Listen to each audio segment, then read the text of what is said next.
انت عارف ان لونك المفضل بيعكس شخصيتك؟ لو بتحب اللون الابيض معناه ان انت عقلاني، عندك اتزان نفسي وفكري وبتحب الوضوح. ولو بتحب بقى اللون الاحمر فانت عندك نشاط وحيوية وشجاعة وحساس شويتين، بتهتم بالاحساس والمشاعر، حبيب يعني. اما لو بتحب اللون الازرق فانت شخصية جادة، بتراعي ضميرك في المقام الاول، بتحب الحياة والمساحات الواسعة. لو لونك المفضل الاصفر فده لون الحكمة، انت مثالي ومتفائل وشخص سعيد في الاغلب، وعلى فكرة عندك حيوية وقدرة على الابداع. لو بقى بتحب الاورنج فده لون البهجة، اصحابه اجتماعيين جدا وابتسامتك حلوة، متعاون وبتحب الناس وما بتخافش تقرب من حد. اللون البنفسجي ده لون الخيال، اصحابه خياليين جدا، عايشين في اللالا لاند، عندهم قدرة على الابتكار والابداع ومرهفين جدا في مشاعرهم، وبيعرفوا يهربوا من الواقع الى عالم الخيال المريح جدا بالنسبة لهم. لو بتحب اللون البني فده لون الصلابة، أصحابه شخصيات حديدية، عندهم قوة تحمل، هاديين مجتهدين، شخصيات بناءة، عندهم قوة وتحدي وصبر.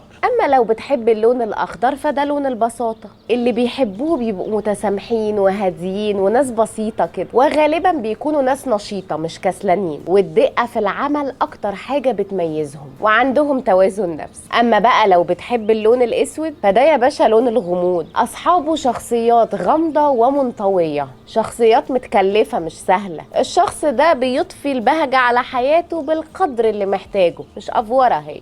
الكلام الملون ده من كتاب ألوانك دليل شخصيتك لفادية زعب. قولولي ايه لونكم المفضل، اكتبولي في الكومنت.